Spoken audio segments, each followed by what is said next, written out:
Hey, real quick, this video is part of my 12 days of Christmas celebration. And basically, to celebrate the fact that I've been on YouTube for more than a year and the fact that it's Christmas, I'm going to be doing daily videos for a little while so that you guys can enjoy that. However, I also want this to be a bit of a gift for my girlfriend, so I'm going to be not having any of these videos edited so that she can take a break from that for a while. Don't worry, I'm also getting her real gifts, don't worry about that. After the 12 days of Christmas are over, we're going to take a little bit of a break and come back on January 14th, so look forward to that. Hello Internet, my name is the Golden Stalfos, and today we're going to talk about Bleach again. I know this is like the third time in recent times, and like there's not really a point to it because nothing new has happened with Bleach, and this isn't a Bleach channel or anything. And I don't really even care about Bleach that much. Like, it was fun while it lasted, but I guess that really awful video about Madara versus Aizen just like got me thinking about it again. And now I've got a bunch of things I want to say, so I'm gonna say them, and you can't stop me. So yesterday we made a video talking about how some of the weaker side characters just don't get enough screen time, and it's not fair, especially since they're the most interesting characters in the entire story. And today we're going to go in kind of the opposite direction and talk about a character who was insanely powerful but didn't get to do much in the story anyway. Now granted, in terms of raw ability, this character isn't really that great, but their Shikai power is unfucking matched, and I don't know why we didn't get to see a lot more of it. Actually, I do know why. It's because it would be stupidly OP. Like if a character who was, captain level had that power, ooh. And of course, I'm talking about Izuru Kira, who has the fantastic ability to double the weight of anything his sword hits, and he has two swords, so he can hit you twice at the same time and quadruple. Well, actually, it's to the power of two because it's first one doubling, then the other doubling, because it's cumulative, which is kind of crazy. In this series, it's flat out stated that there's no upper bound to how many times this effect can be applied, and there doesn't seem to be any apparent time limit to the effect. I think he can turn the effect off, but that's it.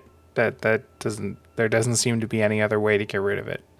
Also worth noting that this ability applies to both people and objects, and it doesn't really matter if you're made of physical stuff or reishi stuff, you still get heavier, because of reasons.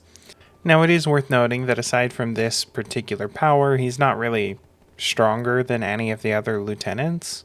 In fact, he's weaker than some of the other lieutenants because Ikaku is a lieutenant.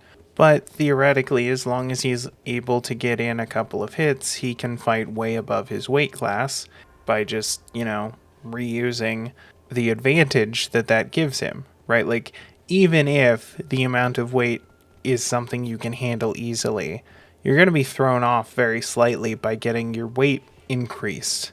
And that slight throwing off is going to create an opening where he can slice you again and again and again and again, right? Now, in the series, we never really see him use this power to fight anyone stronger than him, but theoretically he could.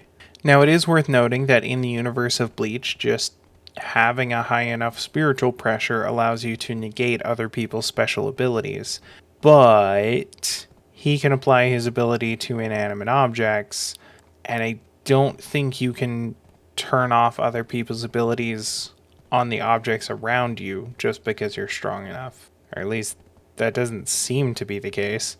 So, even someone incredibly overpowered like Aizen, theoretically this guy could slice up his clothes over and over again until he's just like weighed down by so much he couldn't possibly handle it. Now, it would take a long time to get there.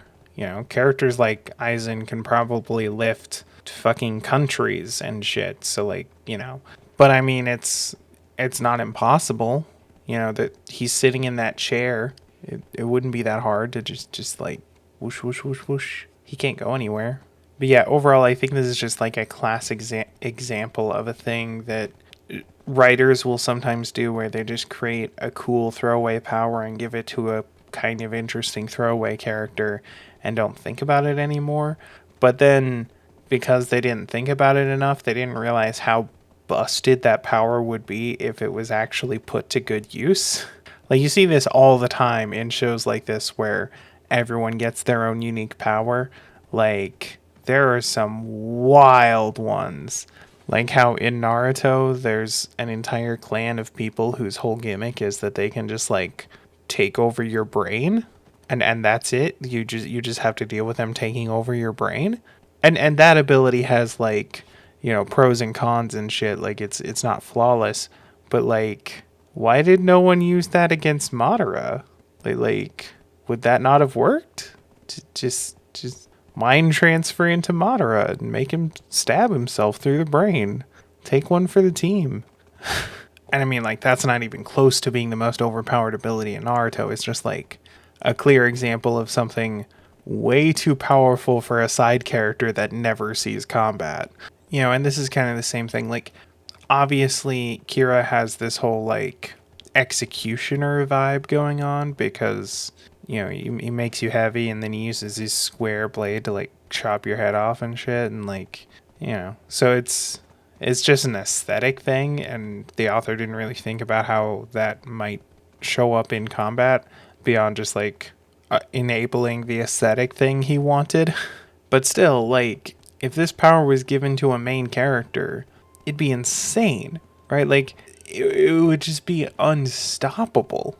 And I don't think I'm saying anything new. I don't think anyone who hasn't, like I think basically everyone who's read or watched Bleach realizes how OP this ability is, even if they can't remember the guy's name because, like, non-character. I mean, that's not true. He gets a decent amount of characterization by the standards of the Gote, but yeah, overall, I think OP abilities like this show up on side characters all the time and then never get used because it's on a side character. So drop in the comments. Let me know what is the power a side character has, or what is the side character that you think was like so powerful that they should have gotten way more screen time or been way more important in the story, but they weren't because they were a side character. I really like seeing these kinds of characters and these kinds of cool abilities that just go way harder than you might expect. So let me know some of your favorites in the comments, and maybe I'll make a video about the compiled list at some point. That'd be cool. Anyway, thank you all for watching. I'll see you in the next life. Laters. Hey, Endcard here. Be sure to like, comment, and subscribe. Like, seriously though, please subscribe. I have like no subscribers. It's sad. If you want to find me on other social media stuff, you can do that at the Golden Stalfos on basically everything. Links to that are in the description, as well as to some charities I like but am obviously not affiliated with. I also have a Patreon if you like me so much that you want to give me money, though obviously only do that if you have money to burn, and if you do have money to burn, they're the charities I mentioned before. They probably need it more than I do. Mad ups to my girlfriend for doing all the editing for these videos. It's a really big help. Oh, and I occasionally stream on Twitch, so follow me there so you don't miss it.